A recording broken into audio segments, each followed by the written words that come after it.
هنرمایه آفرینندگی برد راه بر سوی پایندگی. درود و پیام های فراوان بینندگان ارجمند تلویزیون و سینما. نشر نوبتی برنامه آفرینندگی است منظور شما.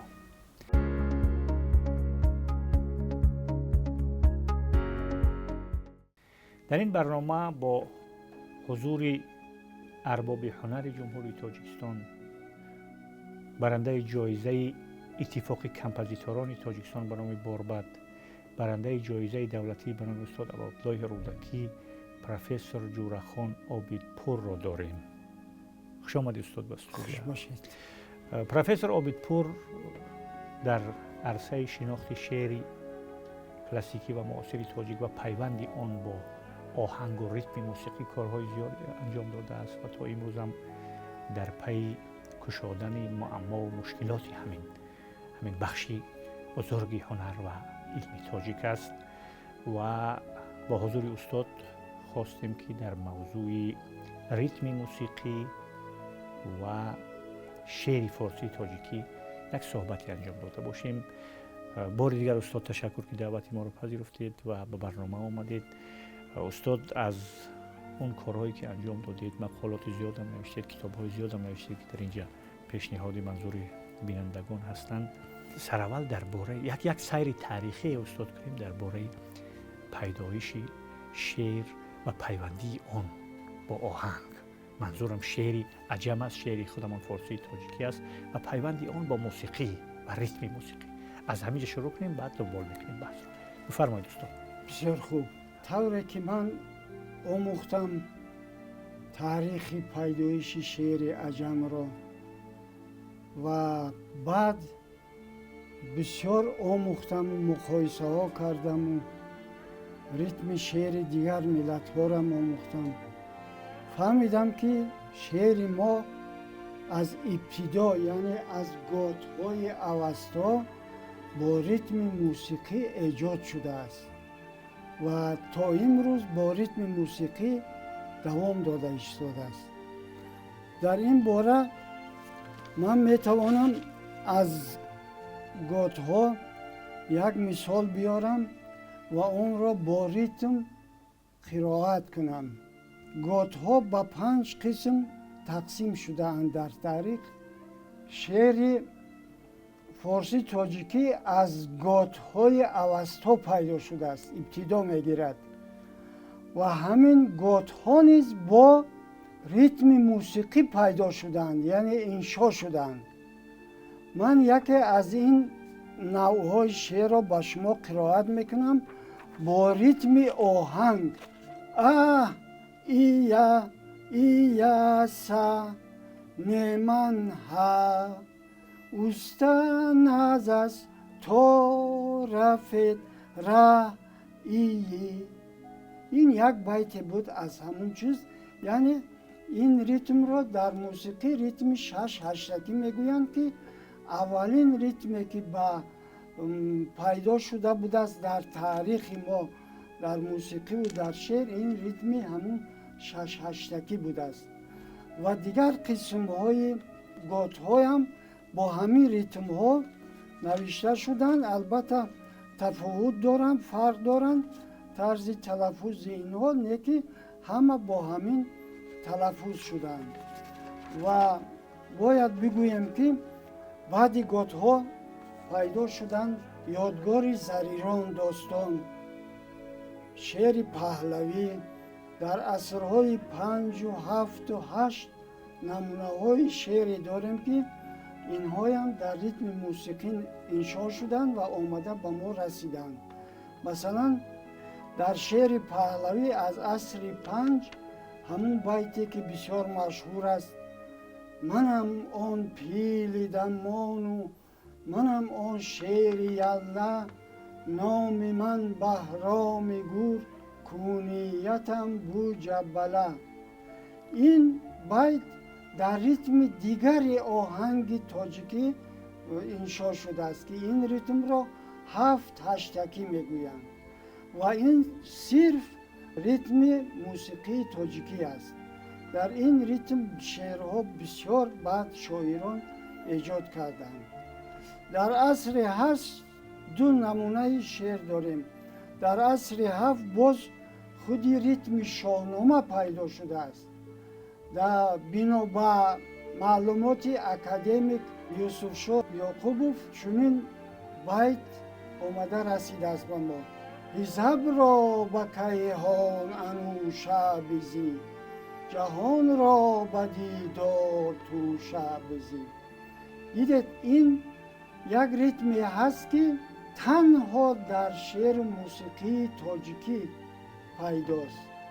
در دیگر ملت های دنیا این ضرب و اصول این نه در شعر نه در موسیقی اون مردم این چیز پیداست. برای همین این ریتم را 5-16 میگویند که در این ریتم باری اول چینکی از هجای کوتاهتر پیدا شده است که آن را در چینک های عروض ما نمیبینیم. یعنی عروضیان این چینک را بیافتن نتوانستند و در چینک های ریتم عروض استفاده نبودند. مثلا شعر سرود ملی را گیریم، همین صرف با ریتم قطار نقطه میگویند که در آن همون چینکی کوتاهتر ما نام بردیم، همون کوتاهتر در این با میخورد تا تا تا تا تا تا تا تا تا. همین با همین ریتم انشاء شده است، نوشته شده است.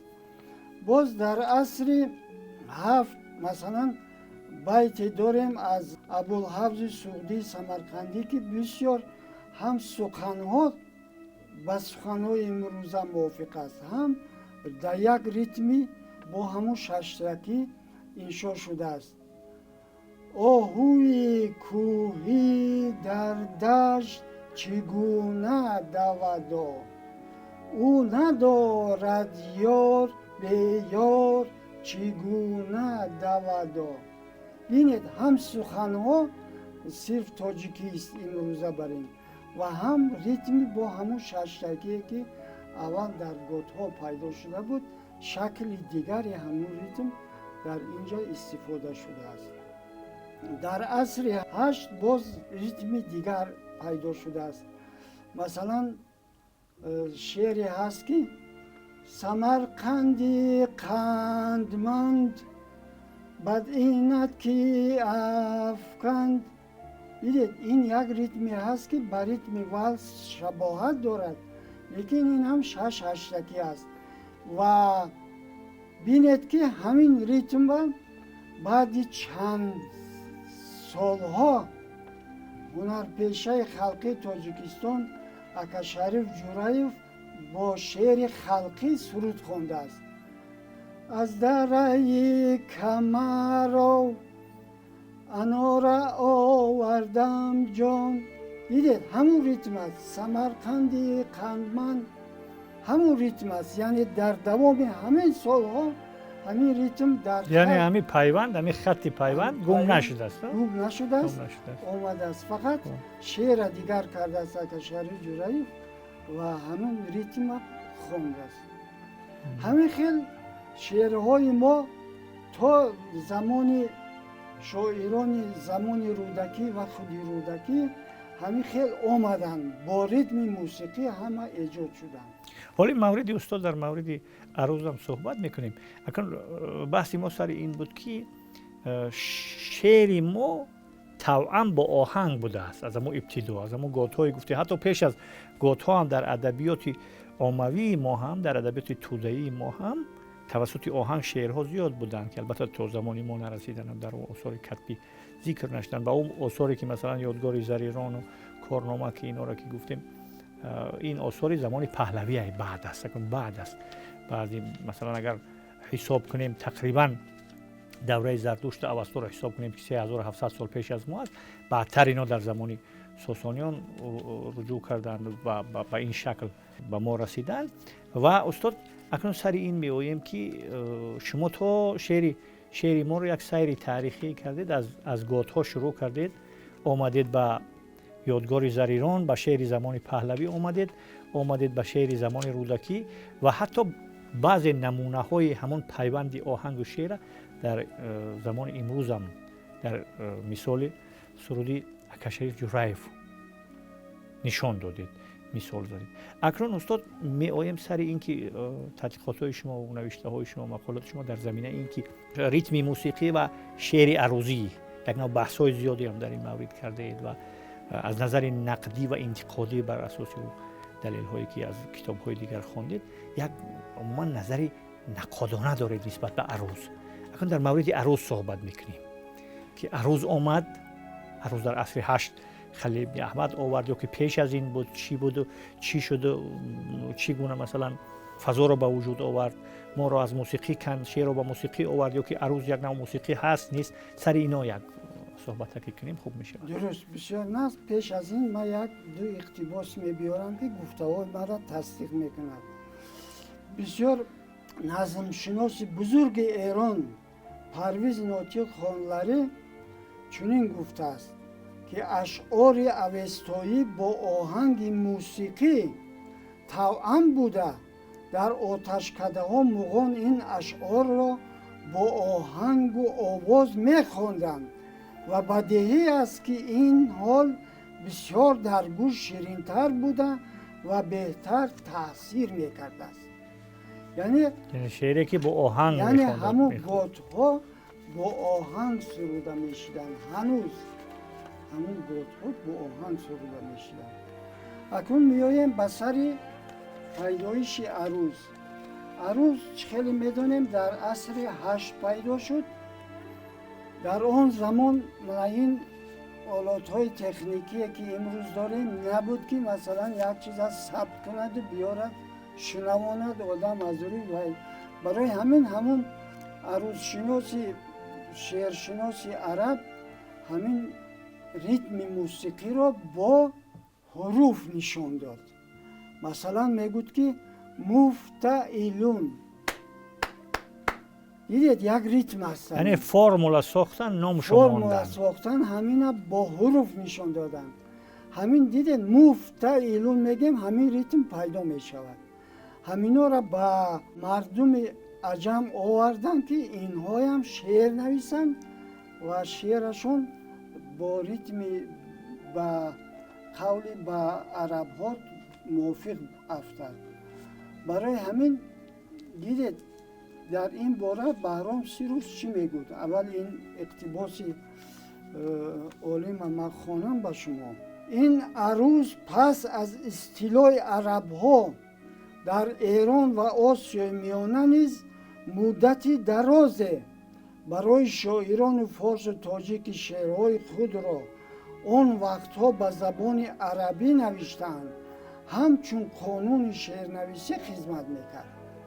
یعنی از این بینید دقیق گفته است که برای آن شاعران عروض لازم بود که به زبان عربی شعر می نوشتند و شاعران زمان استاد رودکی 9 نفر به 2 زبان شعر می نوشتند، از جمله رابعه بلخی، ابوشکور بلخی، بسیار 9 نفر من حساب کردم 9 نفر با 2 زبان شعر می نوشتند. یعنی انا همین عروض برای همونها لازم بوده است قانون شعرنویسی که به زبان عربی شعر در اساس اون معیارهای عروض بله سخنشون سنجن مانن بعد شعر به زبان عربی نویسند. آیا می توانیم استاد گوییم که عروض هم همون یک نوعی معیار یا که معیار سنجشی ریتمی و موسیقی است؟ میتونیم اینطور گفت؟ این از جهت فرمال نه ها شکلن لیکن شکلن گوییم اگر نمی شود برای که ریتم موسیقی اندازه دارد. اندازه مثلا 2 چورکی، 3 چورکی، 4 چورکی، 5 هشتکی فلان بزمدون دارد و شعر ما هم با همین ریتم ها نوشته شده است. اگر این ریتم ها نمیشد در شعر با شعر آهنگ بسته نمیشد. برای همین همه شاعران ما از قدیم شعرشان را با ریتم موسیقی نوشتند. چنین معلومات هم داریم که میگوید که شاعر همان نفری را در قدیم میشماریدند که او شعر بنوشت، یک ساز موسیقی رو مینواخت، با شعرش خودش آهنگ میبست، اون سرود رو خودش اجرا میکرد و حتی رقاص بود. بینید 5 هنری ساحه موسیقی را یک جای میدانست، همون شاعر میگفتند. مثلا رودکی مثلا علم موسیقی را آموخته بود و بله، نوشته های خودش با آهنگ می‌درآورد و بله. میخواند. همینطور و یک چیز دیگر هم استاد هست که وقتی مثلا در تاریخ ادبیات این یا آن شاعر را نام میبرند، درباره مثلا مقداری تعدادی نوشته هاش صحبت میشه، حتما میگویند که مثلا مثنوی مثلا تحت عنوان فلان سروده است، بله.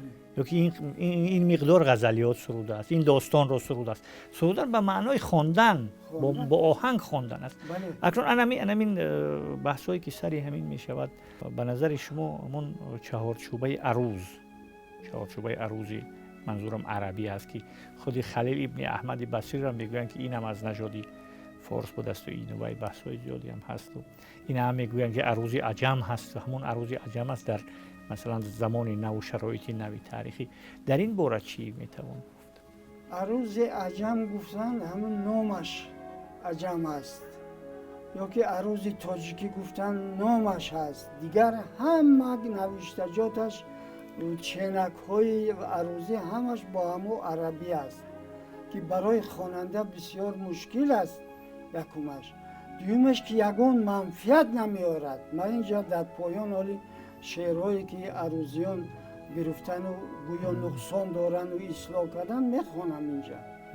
گپ در آن که ریتم موسیقی گفتم اندازه دارد، در اساس زده کلمه ها تکن می شود، به تک ها تقسیم می شود و هجای اول هر یک تک با زده تلفظ می شود.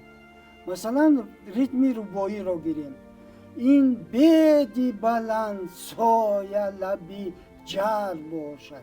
دیدید 3 زده معلوم است، این بیدی بلند سایه لبی جر باشد. یعنی همین خیلی در ریتم موسیقی دقیق هست همین چیز. اندازش اول در اساس اندازه زده کلمه ها تکت معین می شود و زده میسر. همون استاد تناسبی تقطعی که میگویند به پرچه های ترانه‌ای جدا کردن شعر و تکتی که شما سری اون بحث میکنید بر اساس زده شناخته می شود، چی تناسب و چی توافق؟ این همون یک چیز است. اکن درستش کوتاه‌تر و خوبترش تکته عربا گرفتن، همون تکته کردن. همون است، همون تکت است. یعنی در اساس زده تکتا تقسیم می شود، جدا می شود. در اساس زده پارچه کردنی و پارچه ها جدا کردن تکت میگن که در مثلا لیکن در عروض همین چیز نیست.